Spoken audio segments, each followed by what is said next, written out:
ಹೋಟೆಲ್ಗಳಲ್ಲಿ ವಾಣಿಜ್ಯ ಗ್ಯಾಸ್ ಸಿಲಿಂಡರ್ನ ಸಂಕಷ್ಟ ಜೋರಾಗಿದೆ. ಬೆಂಗಳೂರಲ್ಲಿ ಗ್ಯಾಸ್ ಹೆಚ್ಚು ಬಳಕೆಯಾಗುವಂತಹ ಆಹಾರಕ್ಕೆ ಹೀಗಾಗಿ ಬ್ರೇಕ್ ಹಾಕಲಾಗಿದೆ. ಆಯಿಲ್ ಹೆಚ್ಚು ಬಳಕೆಯಾಗುವಂತಹ ತಿಂಡಿಯನ್ನ ಕೂಡ ಮಾಡ್ತಿಲ್ಲ, ಯಾಕಂದ್ರೆ ಅದಕ್ಕೆ ಗ್ಯಾಸ್ನ ಬಳಕೆ ಬೇಕಾಗುತ್ತೆ. ಅಂದ್ರೆ ಉದ್ದಿನ ವಡೆ, ಬಜ್ಜಿ, ಪಕೋಡ, ಪೂರಿ, ಗೋಬಿ ಇದೆಲ್ಲ ಮಾಡೋಕ್ಕಾಗ್ತಿಲ್ಲ. ಹೀಗಾಗಿ ರೈಸ್ ಐಟಮ್ಗಳತ್ತ ಹೋಟೆಲ್ ಮಾಲೀಕರು ಒಲವು ತೋರ್ತಾ ಇದ್ದಾರೆ. ಅದಕ್ಕೆ ಸಹಕರಿಸಿ ಅಂತ ಗ್ರಾಹಕರಲ್ಲೂ ಕೂಡ ಮಾಲೀಕರು ಮನವಿ ಮಾಡ್ಕೊಳ್ತಾ ಇದ್ದಾರೆ. ಗ್ಯಾಸ್ ಸಿಲಿಂಡರ್ ಕೊರತೆ ತಂದಿಟ್ಟಂತಹ ಸಂಕಷ್ಟ ಇದು. ಈಗ ಕಮರ್ಷಿಯಲ್ ಗ್ಯಾಸ್ ಸಿಲಿಂಡರ್ಗಳ ಕೊರತೆ ಅಭಾವ ಕಾಡ್ತಾ ಇರುವಂಥದ್ದು. ಅಂದರೆ ಏಜೆನ್ಸಿಗಳು ಪ್ರೊವೈಡ್ ಮಾಡ್ತಿಲ್ಲ ಅಂತ ಹೋಟೆಲ್ ಮಾಲೀಕರು ಅಳಲು ತೋಡ್ಕೊಳ್ತಾ ಇದ್ರು. ಹಾಗಾಗಿ ಇರೋ ಗ್ಯಾಸ್ ಸಿಲಿಂಡರ್ನಲ್ಲೇ ಈಗ ಅಡುಗೆ ಮಾಡಬೇಕಾದಂತಹ ಪರಿಸ್ಥಿತಿ. ಹಾಗಾಗಿ ಹೆಚ್ಚೆಚ್ಚು ಗ್ಯಾಸ್ ಬಳಕೆಯಾಗುವಂತಹ ಐಟಮ್ಗಳನ್ನು ಮಾಡೋದಕ್ಕೆ ಆಗಲ್ಲ. ಅಂತಹ ತಿಂಡಿ ತಿನಿಸುಗಳಿಗೆ ಬ್ರೇಕ್ ಹಾಕಿದ್ದಾರೆ. ರೈಸ್ ಬಾತ್ಗಳಿಗೆ ಈಗ ಹೋಟೆಲ್ ಮಾಲೀಕರು ಒಲವು ತೋರ್ತಾ ಇದ್ದಾರೆ. ಹಾಗಾಗಿ ಗ್ರಾಹಕರು ಕೂಡ ಸಹಕರಿಸಬೇಕು ಎನ್ನುವಂತಹ ಮನವಿಯನ್ನು ಮಾಡಿದ್ದಾರೆ.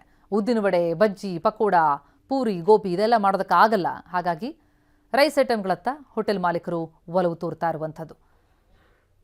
ಈಗ ಹೋಟೆಲ್ನ ಅಡುಗೆ ಮನೆಗೂ ಕೂಡ ಇರಾನ್ ಇಸ್ರೇಲ್ ಯುದ್ಧದ ಬಿಸಿ ತಟ್ಟಿದೆ. ಸಿಲಿಂಡರ್ ಪೂರೈಕೆ ಆಗ್ತಾ ಇಲ್ಲ ಹೋಟೆಲ್ಗಳಿಗೆ. ಅಂದರೆ ಕಮರ್ಷಿಯಲ್ ಸಿಲಿಂಡರ್ನಲ್ಲಿ ಕೊರತೆ ಕಾಡ್ತಾ ಇರುವಂಥದ್ದು. ಏಜೆನ್ಸಿಗಳು ಕೊಡ್ತಾ ಇಲ್ಲ, ವಿತರಣೆ ಆಗ್ತಾ ಇಲ್ಲ ಅಂತಿದ್ದಾರೆ. ಆ ಹಿನ್ನೆಲೆಯಲ್ಲಿ ಗ್ಯಾಸ್ ಹೆಚ್ಚು ಬಳಕೆಯಾಗುತ್ತಲ್ಲ ಅಂತಹ ಆಹಾರಗಳ ತಯಾರಿಗೆ ಬ್ರೇಕ್ ಹಾಕಿದ್ದಾರೆ ಹೋಟೆಲ್ ಮಾಲೀಕರು. ಕೆಲ ಹೋಟೆಲ್ಗಳನ್ನು ಬಂದ್ ಮಾಡಿದ್ದಾರೆ. ಇನ್ನು ಕೆಲವು ಇದೇ ರೀತಿ ಮುಂದುವರೆದರೆ ಬಂದ್ ಮಾಡಬೇಕಾದ ಪರಿಸ್ಥಿತಿ ಎದುರಾಗುತ್ತೆ ಅಂತಿದ್ದಾರೆ. ಈ ಮಧ್ಯೆ ದೇವಸ್ಥಾನಕ್ಕೂ ಕೂಡ ಈ ಗ್ಯಾಸ್ ಸಿಲಿಂಡರ್ ಕೊರತೆಯ ಬಿಸಿ ತಟ್ಟಿದೆ. ದೇವಸ್ಥಾನದಲ್ಲಿ ಅನ್ನಪ್ರಸಾದ ವಿತರಣೆ ಮಾಡ್ತಾರೆ.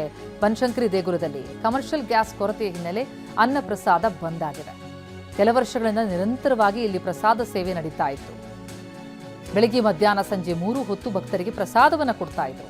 ಆದರೆ ನಿತ್ಯ ಪ್ರಸಾದ ತಯಾರಿಗೆ 5-6 ವಾಣಿಜ್ಯ ಸಿಲಿಂಡರ್ಗಳು ಬೇಕಾಗುವಂತಹ ಹಿನ್ನೆಲೆಯಲ್ಲಿ ಕಮರ್ಷಿಯಲ್ ಗ್ಯಾಸ್ ಕೊರತೆ ಈಗ ಪ್ರಸಾದಕ್ಕೂ ಕೂಡ ತೊಡಕಾಗ್ತಾ ಇದೆ.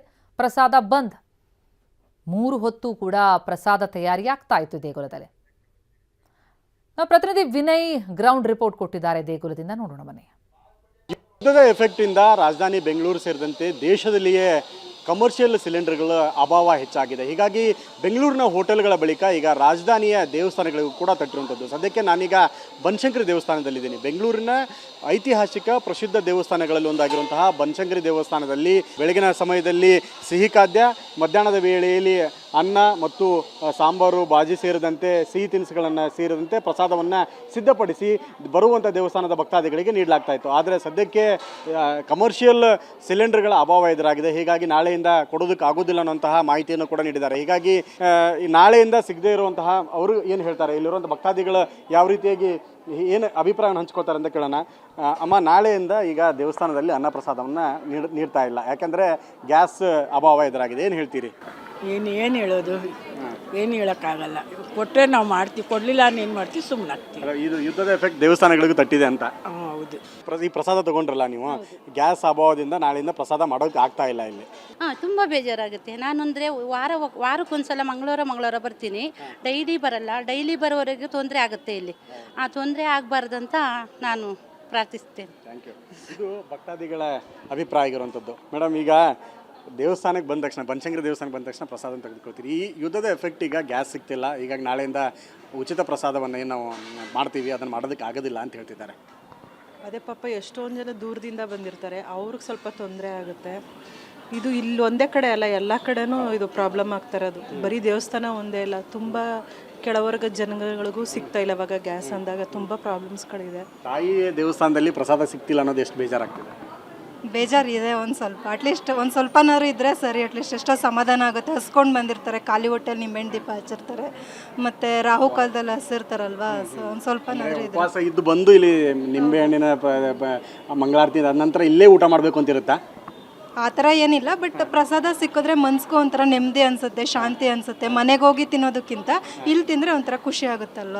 ಸೊ ಅದಕ್ಕೆ ತುಂಬ ದೊಡ್ಡ ಮಟ್ಟದಲ್ಲಿ ನೀವು ಪ್ರಸಾದ ವಿನಿಯೋಗ ಮಾಡೋಕ್ಕೆ ಆಗದೇ ಇದ್ದರೂ ಒಂದು ಸ್ಪೂನ್ ಅಥವಾ ಒಂದು ಸ್ವಲ್ಪವಾದರೂ ಕೂಡ ಪ್ರಸಾದವನ್ನು ನೀಡಬೇಕು ಅನ್ನೋದು ಕೂಡ ಭಕ್ತಾದಿಗಳ ಆಗ್ರಹ ಆಗಿರುವಂಥದ್ದು. ಮುಜರಾಯಿ ಇಲಾಖೆ ಈ ಬಗ್ಗೆ ಏನು ಗಮನ ವಹಿಸುತ್ತೆ ಅಥವಾ ಪರ್ಯಾಯವಾಗಿ ಏನಾದರೂ ಕ್ರಮಗಳನ್ನು ತೆಗೆದುಕೊಳ್ಳುತ್ತಾ ಕಾದು ನೋಡಬೇಕಿದೆ. ಕ್ಯಾಮರಾಮನ್ ಗಣೇಶ್ ಪ್ರಸಾದ್ ಜೊತೆ ವಿನಯ್ ಕುಮಾರ್ ಕಾಶ್ಮೀರ, TV9 ಬೆಂಗಳೂರು.